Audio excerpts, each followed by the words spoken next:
terkait tentang Minangkabau dengan Pancasila, maka kita bisa lihat satu persatu dari sila-sila itu. Sila yang pertama misalnya ketuhanan yang Maha Esa. Maka berbicara tentang ketuhanan, saya masuk ke suku Akit, suku Laut, suku Sakai, suku Talang, suku Anak Dalam, suku Kubu. Maka di sana masih ada orang yang tidak bertuhan. Saya menyaksikan sendiri mereka menggantungkan kain-kain putih lalu tidak tahu apa yang mereka sembah. Masih ada suku-suku Melayu tua yang belum bertuhan. Tapi Minangkabau tidak hanya bertuhan, mereka justru membuat orang yang tidak kenal Tuhan menjadi bertuhan. Berbicara tentang sila pertama ketuhanan yang Maha Esa. Saya menyampaikan tausiah di sebuah pulau di Aceh, Semelu. Di sana saya diajak berziarah ke salah satu makam tua dan orang tua yang menyebarkan Islam itu berasal dari bumi Minangkabau. Kemudian saya pula bertausiah di Sulawesi Tengah di Palu. Di atas bukit di Palu itu juga ada makam tua penyebar agama Islam juga datang dari bumi Minangkabau. Oleh sebab itu sila pertama ketuhanan yang Maha Esa, maka Minangkabau adalah para suluh di tengah gelap yang membawa siar Islam. Yang kedua tentang kemanusiaan. Di depan rumah orang Minangkabau ada rangsiang, tempat menyimpan beras. Beras itu dibagi-bagi lagi. Ada beras yang dimakan keluarga, tapi juga ada beras yang jadi makanan untuk fakir miskin. Orang Minangkabau adalah orang yang paling peduli terhadap kemanusiaan. Oleh sebab itu, orang Minangkabau membuka rumah makan. Mereka tidak menganggap pekerja itu sebagai kuli yang digaji, tapi mereka dianggap sebagai saudara yang sistemnya bagi hasil. Karena mereka melihat sebagai kemanusiaan. Itu maka rumah makan berkembang pesat yang hari ini dia menjadi tukang angkat piring. Tahun depan dia insya Allah akan punya rumah makan. Kemanusiaan.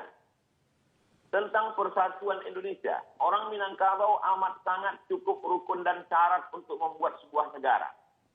Masalah diplomasi, tidak ada yang lebih hebat daripada diplomasi Haji Agus Salim.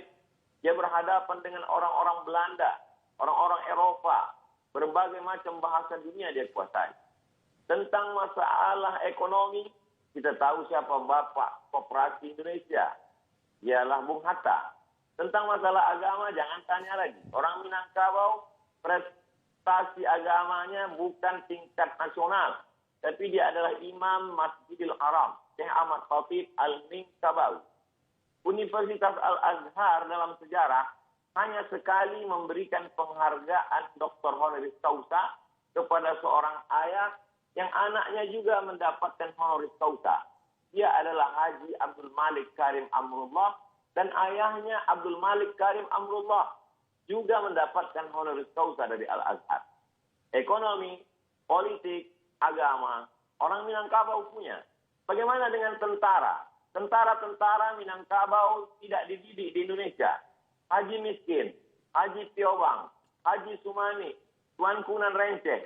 Mereka adalah tentara-tentara yang luar biasa. Tapi kemudian mereka tidak membuat negara. Mereka justru menggabungkan diri dengan negara Kesatuan Republik Indonesia. Karena mereka mengamalkan pengamal Persatuan Indonesia. Tentang masalah musyawarah. Sila yang keempat. Musyawarah, bule ayah dek pambuluh, bule kato dek mufakat. Air itu menjadi bulat kalau dia lalu di pembuluh.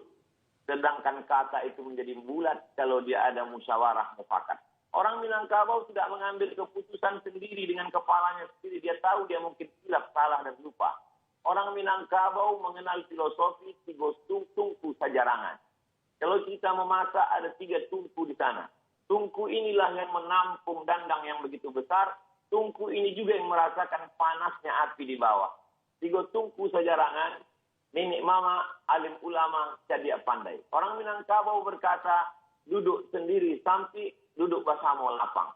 Duduk sendiri terasa sempit, tapi kalau duduk bersama terasa lapang. Kenapa demikian? Karena mereka lebih mengutamakan musyawarah dan mufakat. Lalu kemudian tentang keadilan sosial. Orang Minangkabau amat sangat adil. anak didukung, kemanakan dipangku. Perempuan Minangkabau tidak pernah perlu jauh dari kampung halamannya untuk cari makan. Kenapa demikian? Karena mereka punya nenek mama yang adil. Perempuan tidak pernah mengalami diskriminasi.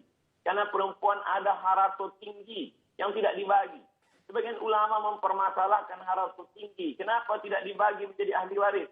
Karena itu sebenarnya adalah wakaf keluarga. Ketika seorang perempuan tidak punya suami atau ayahnya meninggal, tidak keluarga laki-laki tidak ada. Siapa yang akan menyara hidup dia memberi makan dia? Ada harato tinggi.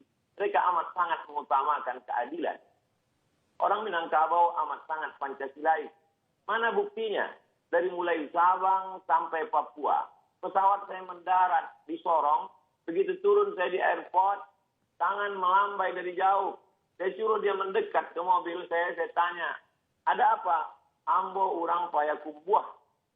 Betapa jauh tempat kita memandang, tapi orang Minangkabau sampai juga ke sana.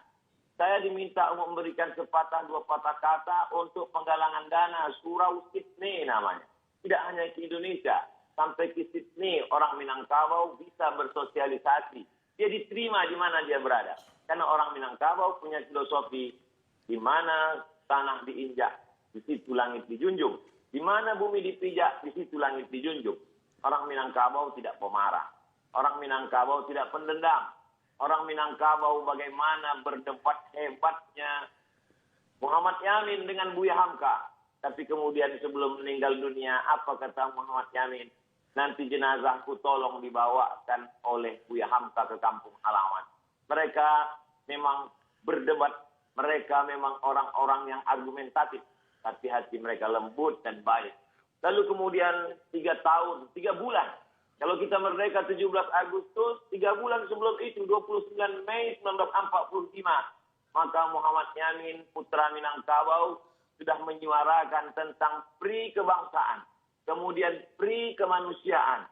Setelah itu lalu kemudian pri ketuhanan, pri kemasyarakatan, lalu kemudian kesejahteraan dan sosial. Jadi embrio pemikiran Pancasila itu berawal bermuara dari Minangkabau. Lalu kemudian barulah disuarakan oleh Bung Karno, lalu kemudian disusun secara rapi dan sistematis oleh 9 orang. Dan di antara 9 orang itu, 3 orangnya adalah Minangkabau. Agus Salim, Sultan Syahrir, dan kemudian pula Agus Salim, Muhammad Yamin, dan Bung Hatta. Kalau 9 orang ada 3 orang Minangkabau, maka sesungguhnya Minangkabau mewarnai setiap gerak langkah pemikiran orang Indonesia. Jadi saya kira ini adalah ikram gratis untuk anak-anak muda Minangkabau supaya dia lebih memahami siapa Minangkabau, apa Minangkabau, bagaimana sejarah orang Minangkabau. Saya menganggap di balik ini semua tentu Ustadz selalu berkata ada hikmahnya, tapi tentu juga di sana ada pelajaran berharga. Man takallama faqad arada aqlahu 'alan nas. Siapa yang berbicara, sesungguhnya dia sedang mempresentasikan isi kepalanya kepada orang banyak. Siapa yang berbicara, dia sedang menunjukkan isi kepalanya kepada orang banyak. Oleh sebab itu, kalau kita tidak terlalu terlatih biasa untuk bicara, lebih baiklah bicara pakai teks, lebih selamat. Karena kita pun memang sudah terbiasa berbicara pakai teks dari dulu sampai sekarang.